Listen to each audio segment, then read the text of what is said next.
Major. Free from fear, unstoppable. Yeah.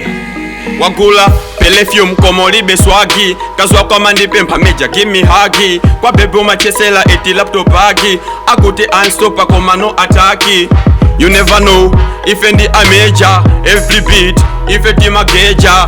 Danger thing just like Avenger. Ndiye mastylo timango changer. Sukutakuimba olu blacklist kumenya bado ndine mene ndi riski mabazanga too much ona pakalenda zoti unga ndije zoba anatoka kalenda voice yako ngati ukudwala chimfine mwina somaziwa pa bidi ndi chifine ndikudyatu polisi zoti manga njesu uyimba danso iweyo manganje ndimamenya za nyatwa ndimamenya za kofi usandiyandikile ndikupasa kofi kenako kukuponya mu coffin ine ndimeja ngati dada morphine ati sukuyimba bo ukupala iwe ukupala ati usandisempene sikuntola ngine ndimapusha ndi asendi kutola aiman apapa palibe nsembe mwendo mwezi uli mfaino ndipitililabe iwe mwina sumvesa fazima ndifila ndine public figure pose nkazi wa hiti ama full stop imisan stop abo fana wachepa ungo ndipempa korabo suku imba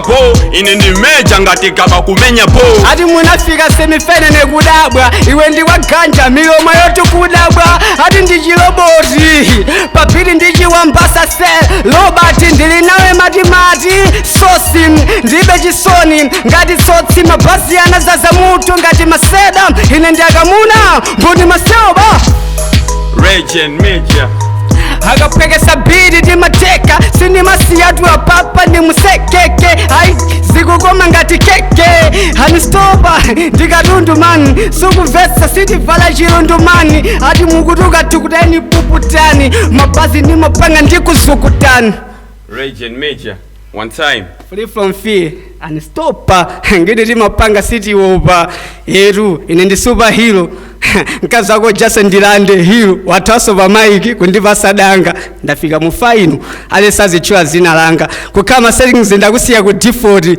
dikakayi ingapange kumfimu ndi 40 free from fear